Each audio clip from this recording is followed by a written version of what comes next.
Imagine walking into any room, a bar, an event, even a common room, and noticing, almost like a whisper from the universe, that the temperature changes. Conversations slow down. Eyes meet, whispers form, and even without saying a word, you take up more space than anyone else present. It's not about being handsome. It's not about status or muscles or designer clothes. It's about presence, and more than presence. It's about energy that disturbs, magnetism that disconcerts, attraction that, instead of simply seducing, commands. It commands respect, it commands silence, it commands submission. Few men understand the true weight of this. Even fewer know how to build it. The truth is brutal. Most men want to be desired. But being desired is easy. You just have to provide entertainment. The difficult part, what few dare to pursue, is being feared and desired at the same time. The kind of attraction that makes a woman choke on her own defenses, not because you're aggressive, but because you represent what she fears and desires most: loss of control. Have you ever noticed that there are men who don't need charm, who don't even need to speak to arouse tension? They just are. And this being carries something that can't be taught with cheap compliments or conversational techniques: inner mastery. Nietzsche said that happiness is the feeling that power grows. But he wasn't referring to power over others, but rather to mastery over oneself.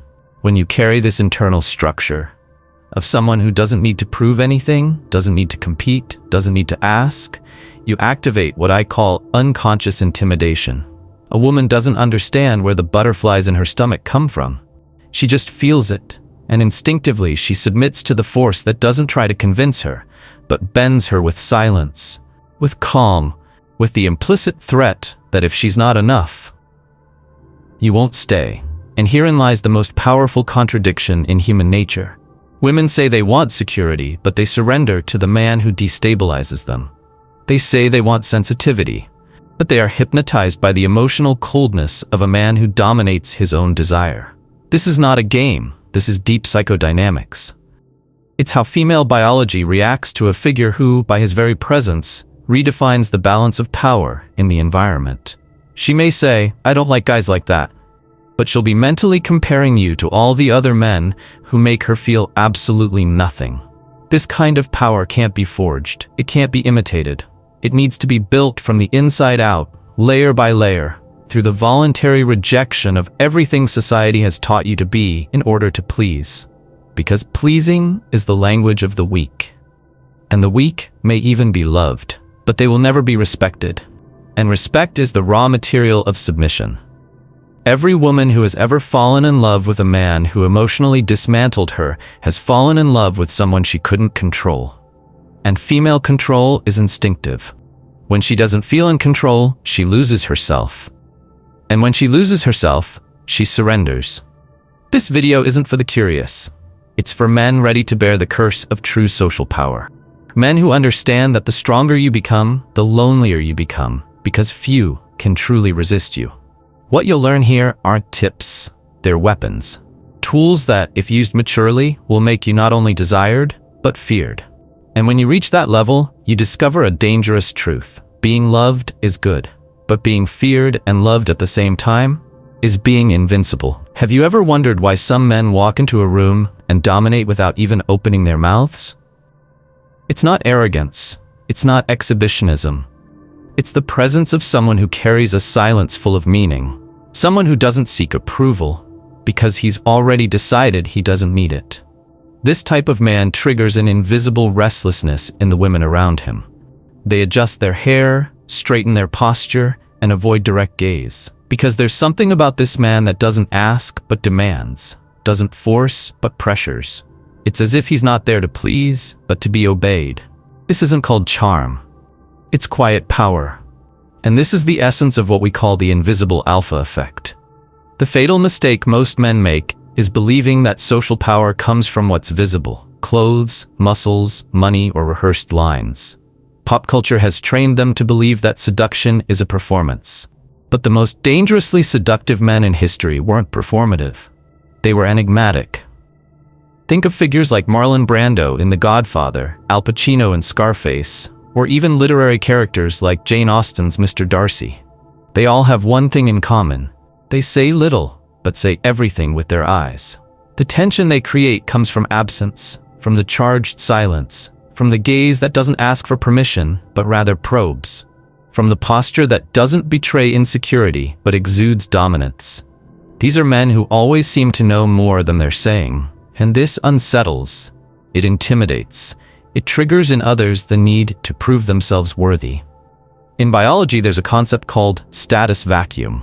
It explains how in social groups, the human brain tends to unconsciously gravitate toward those who appear to control resources, even if that control isn't visible. And the most valuable resource today isn't food, shelter, or wealth. It's attention. The man who doesn't beg for attention, but who attracts it nonetheless, is automatically perceived as the most valuable in the group. He doesn't need to convince anyone of his worth. His silence already communicates that if he's there, it's because he chose to be. And if he chose to be, his attention is a rare prize. This is where the game changes. When a woman realizes you're not fighting for space, but naturally dominating yours, she wonders, why doesn't he look at me the way others do? And then tension arises. She senses the challenge. And women desire men who challenge them silently. It's not about being rude, it's about not being predictable. Predictability is the death of tension. The female mind has been shaped for millennia to seek out the one who could be dangerous but chooses not to be. This is the man who activates the ancient impulse of voluntary submission.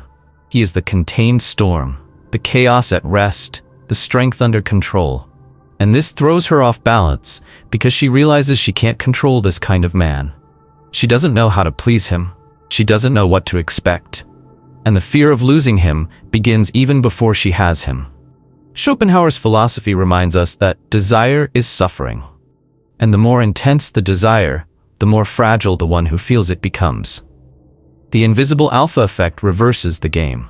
While most men suffer from their desire for a woman, the man who masters his own libido transfers that suffering to her. He becomes the source of desire, not its victim. This doesn't mean being cold or inhuman. It means being aware of one's own influence, knowing that one's gaze, one's presence, one's energy carry weight, and using them purposefully, not out of need. Now, let's be even more brutal. Men who talk too much, explain too much, try to convince, justify, appear agreeable, are perceived biologically as submissive. Excessive talk is a plea for acceptance, and every plea for acceptance reveals a lack of inner power. Therefore, the truly dominant man doesn't try to prove anything. He knows that proving is admitting that you don't yet have it, and those who already have it don't need to prove it. He lets others feel it, let others react, let others adapt to his presence. And in the process, he becomes the emotional reference point for the environment. The philosopher Ortega y Gasset once stated that man is himself and his circumstances. But the man who truly masters seduction is the one who isn't shaped by circumstances. He shapes the environment around him with his own energy. He enters and changes the atmosphere. He doesn't adapt, he transforms. And this, to the female mind, is both seductive and frightening. Because where there is dominance, there is risk. And where there is risk, there is desire. Cleopatra, one of the most seductive figures in history, understood this perfectly. She wasn't the most beautiful, not by a long shot, but she used silence, mystery, and emotional intelligence as weapons of war. She knew that true power lies in what isn't revealed, in what is insinuated, and her every word was measured, every gesture, surgical, every silence, a strategy. She left gaps. She made men desire her not for what they saw, but for what they couldn't understand. And this is the secret you need to internalize.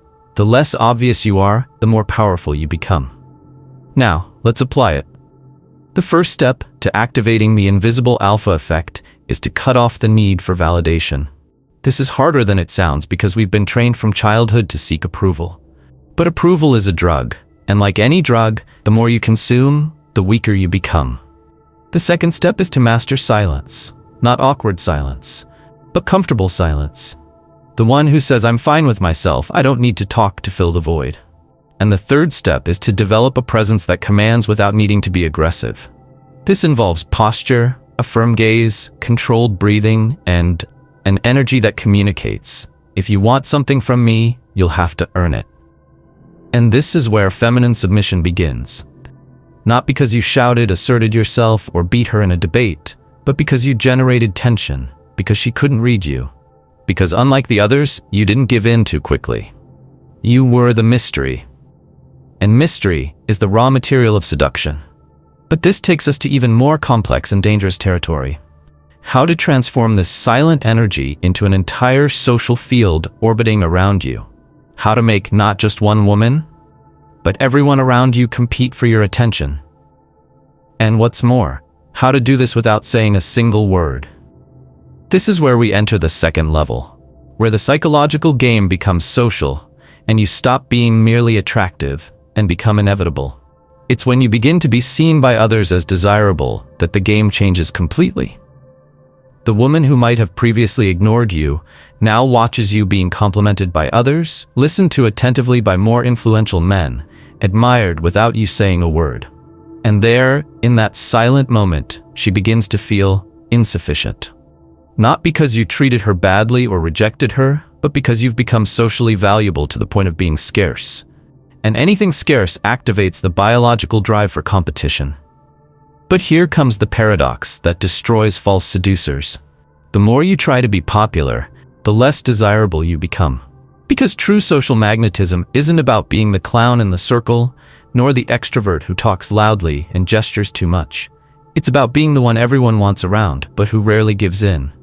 A man whose energy moves slowly, who observes more than he reacts, and who even in the midst of a group, seems to belong to another universe. Social psychology calls this the halo effect, the tendency to attribute extraordinary qualities to someone perceived as desired by many. This effect creates a gravitational field around you, and more than respect, it generates fascination. Because women don't choose you solely based on what you directly offer, but on what other women want from you. We're programmed to validate social choices through group approval. And if you seem sought after, then you're worth seeking out. It's cruel, but it's true. Take the case of Giacomo Casanova. He wasn't a standard of beauty, but wherever he went, women desired him. Why? Because he understood how to create scarcity even in abundance. He might be surrounded by women, but he lavished attention on them as if they were made of gold. And when he looked at one, it seemed like the whole world stopped. This kind of selective validation creates addiction. Because human beings desire what validates their identity. And when their attention is perceived as something few can get, it becomes irresistible. This is the origin of intimidating social magnetism. You're not just attractive, you pose a threat. Because any woman, upon realizing that others want what she hasn't even achieved yet, is forced to grapple with an unconscious fear. What if I'm not enough for him? And that's where submission begins. Not with words, not with catchphrases, but with a social realm where you reign supreme without making any visible effort. But be careful, trying to appear too popular has the opposite effect. Men who force interactions, who flaunt their achievements, who need to demonstrate their social credentials, come across as insecure. And insecurity is like cheap perfume. You can overuse it, but the scent of desperation is unmistakable. The truly magnetic man knows that the less he shows interest in being accepted, the more people feel compelled to win him over. This is reverse psychology in its purest form. The secret lies in projecting quiet social authority, being in high-value environments, behaving soberly, maintaining a steady gaze, reacting calmly, and knowing when to simply walk away. A strategic exit is one of a social seducer's most powerful weapons, because well-placed absence is more powerful than over-the-top presence. Want a modern example? Notice how high-status celebrities behave in public. They rarely smile too much, rarely initiate interaction. They are orbited, and the less approachable they seem, the more people try to approach them. This is the audience effect in action. If everyone is looking at something, you feel compelled to look too. And in the social realm, the collective gaze defines individual value. That's why a woman can ignore a man one day and feel attracted to him the next, simply because other women have shown interest in him. It's the social trigger for female approval, and few men know how to exploit it. The formula here is clear. Don't try to be the funniest, the smartest, or the most noticed. Try to be the scarcest, the most intentional. The man who doesn't give his attention away, but gives it purposefully. This has a brutal effect. She begins to wonder what she can do to win his attention. And this doubt creates anxiety. And anxiety, when well managed, turns into obsession. And obsession is voluntary submission disguised as desire. Let's go further. When you dominate the social arena, a woman no longer fights against you, she fights against others. You shift the focus of the competition. It's no longer you trying to prove something, it's her trying to be the chosen one. And this activates instincts of self-improvement, vanity, and competition. It's in this arena that women who previously seemed unattainable begin to let their guard down, laugh too much, and approach without clear reason. 'Cause you've become the prize, and the prize never chases. Many ask, but how do I reach this level if I'm introverted, not pretty, and not famous? The answer is brutal. Status is more perception than reality. You can be socially invisible and still magnetic if you understand the art of controlling your behavior in public. Start by being selective about who you pay attention to. Invest in posture, your gaze, your tone of voice. Be in environments where valuable people circulate, and be consistent. Little by little, your name, your face, your energy begin to be noticed. And when curiosity sets in, the tables are turned. Because now it's no longer about presenting yourself. It's about others trying to figure you out. And here comes the most neglected principle of all: silent self-validation. It's when you don't need to prove your worth because it's felt. A woman senses this when you don't lose your composure, when you're the same in any setting, when you don't react like a teenager when receiving female attention, when you maintain the same calm gaze in the face of beauty, status, or threat. This shows that you already saw yourself as valuable before the world recognized it. And this kind of security is terrifying for those accustomed to manipulating fragile men. She can't seduce you with what has always worked. Her charm doesn't win you over. Her beauty doesn't hypnotize you. You listen calmly, smile a little, speak even less, and when she expects validation, you simply change the subject or withdraw. That's where she feels the pain of non-acceptance, and this pain is addictive. She wants to resolve this. She wants to regain control. She wants to understand why, and to do so, she starts chasing you, getting closer, obeying small cues you don't even verbalize, but which she senses through your behavior. This is the beginning of emotional submission. All of this converges on a central point. When your social presence is strong enough that she feels threatened by your absence, you no longer need to seduce. You dominate. And this dominance isn't made of shouting, brute force, or manipulation. It's made of unshakable calm, selective presence, and perceived value. It's the dominance of a man who understands that true social power lies in making others adapt to his rhythm, not the other way around. And this is exactly where many fail. They learn to create desire, but they don't know how to sustain the tension. They become desirable for a moment, and then surrender like everyone else. The secret is to keep the mystery alive even after the conquest, to remain scarce even after the approach, to remain enigmatic even after the kiss. Because true submission doesn't happen in the act, but in the repetition of absence. In the psychological pattern where she realizes that, even having you, she never has you completely. And it is in this vacuum of control that the woman surrenders. Not because you forced her, but because you have become the only man impossible to control. And now she no longer wants to dominate. She wants to be dominated. But there is a final level. The point where the game ceases to be merely social and becomes psychic, where control is no longer in the words spoken or in group interactions. It's in the touch, in the breath, in the silence between sentences, in the gaze that penetrates without asking. This is when you enter the realm of the male shadow, the space where female desire bows not to love, but to the fear of loss. Are you ready to go there? You've come this far and already understand the power of silence, mystery, and social magnetism. But now it's time to cross the border where almost no man treads, the territory of the male shadow.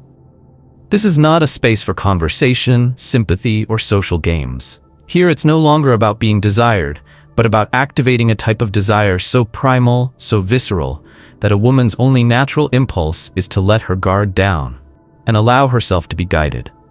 The male shadow is not the opposite of the light, it is its depth. It's the part of you that no longer needs to be seen to exert influence. That doesn't need to explain itself or please, because it operates on another plane, that of emotional mastery. Carl Jung defined the shadow as the set of repressed aspects of our being, everything that society has tamed and hidden, but which continues to pulse silently. For most men, this shadow is a burden. But for the rare few who learn to access it, it becomes a lethal weapon of seduction. Because the modern woman, however much she denies it, yearns for something that no social media, empowerment, or feminist discourse can eliminate: the impulse to surrender to a stronger presence. Not out of weakness, but out of relief. Relief from not needing to control, from not needing to decide, from being able to relax in the safe space of assertive masculinity. True feminine submission comes not from oppression, but from freedom. The freedom to let the masculine guide, lead, dominate with presence. But what activates this surrender? The answer lies in a brutal triad: selective vulnerability, absolute emotional control, and implicit intention. Selective vulnerability is the opposite of emotional fragility. It's when you reveal parts of yourself not to generate pity or a quick connection, but to reveal depth. When you share real pain, but without dramatization. When you speak of trauma, but with poise. This activates something ancient in women: the desire to care without losing you. Because you share, but you don't surrender. You show the wound, but you don't bleed in her lap. And this is seductive, because she feels she's gained access to territory that almost no one touches, but which she still doesn't control. The second element, absolute emotional control, is the core of the shadow. A man who is easily upset, who gets angry, who displays anxiety or jealousy, communicates instability. And male instability is the greatest sexual repellent there is. What excites a woman isn't your emotional intensity, it's your ability to feel everything and still maintain command. When you are calm in the face of her anger, serene in the face of manipulation, unfazed by provocation, you activate something she can't even explain: respect. And respect is the prerequisite for surrender. And then comes the most subtle and dangerous of the three: implicit intent. This is what differentiates a common seducer from a man who activates emotional submission.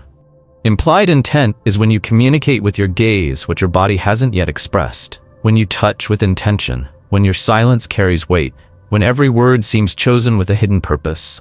A woman's senses a subtext, that you know what you're doing, that everything has layers, and this activates her imagination, not her rational mind. And female desire lives in the imagination.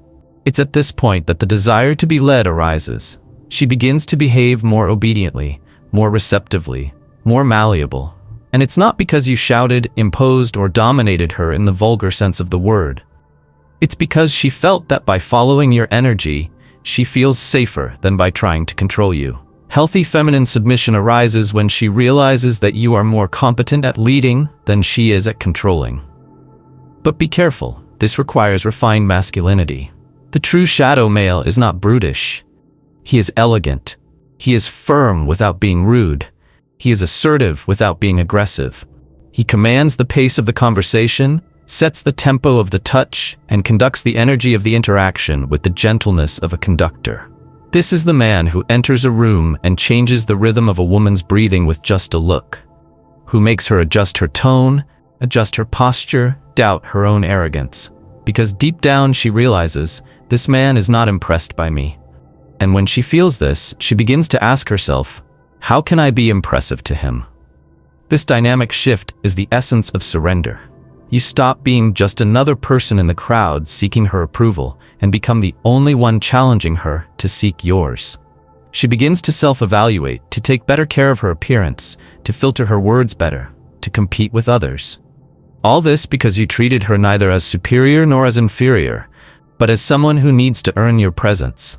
And then little by little she stops leading, stops testing, stops resisting, and starts following, adapting to your rhythm, accepting your suggestions more easily, opening up emotionally more deeply. And the most powerful part, she begins to ask for your validation without realizing it. Not with words, but with looks, gestures, behaviors. She gives you clear signals that she wants your approval. Because your approval isn't easy, and everything that's rare is desired. Now here comes touch, not just physical touch, but the touch of presence. When you touch a woman with intention, calmly, with mastery of your own energy, you don't just activate her nerves. You activate her mind. You convey, I know what I'm doing, and if you trust, I'll take you somewhere you've never been. This kind of touch isn't an invitation to sex, it's a subtle command to surrender. It's the touch that doesn't ask, that doesn't hesitate, that doesn't force, but that communicates, you're safe here, but only if you trust. The gaze also changes. It doesn't seek, it penetrates, it doesn't ask for permission, it observes as if it already knows the outcome. And when she meets that gaze, she realizes there's no escape. Because what you're offering isn't you. It's the experience of losing herself in you. And every woman, on some level, longs to lose herself in someone who knows how to lead. That's why nice men don't trigger submission. Because they give everything. They say everything. They show everything. They don't create tension. And without tension, there is no submission. The shadow man creates tension, even in silence. He's an open question, an unknown that needs no answer. And the more she tries to solve him, the more trapped she becomes. And it's at this point that you become unfairly powerful. Because now, even without touching, even without saying, even without promising, you're already in control. And the control isn't in explicit control, it's in the fact that you never wanted to control. And yet, everything starts to happen your way. When you reach this level of influence, everything changes. You stop chasing, you stop convincing, you stop fighting for attention. Because the woman in front of you has already understood that resistance would be futile. Not out of fear, but out of desire. A desire she can't control, that she can't rationalize, that she just feels and obeys. This is the male shadow in action, and it can only be accessed by those who don't fear their own power. By those who understand that seduction isn't a game of conquest, but an art of energetic mastery. And whoever masters energy, masters presence. Whoever masters presence, masters desire. And whoever masters desire, never needs to chase anything again. But now one last question remains. Are you ready to wield this kind of power? Because the price is high. The responsibility is great. And once you activate this level of attraction, there's no going back. You've made it this far. And if you have, you know you're no longer the same man you were when you played this video. Because now, you've not only understood the power of presence, silence, and the male shadow, you've felt what's at stake. Mastering your energy or submitting to chaos.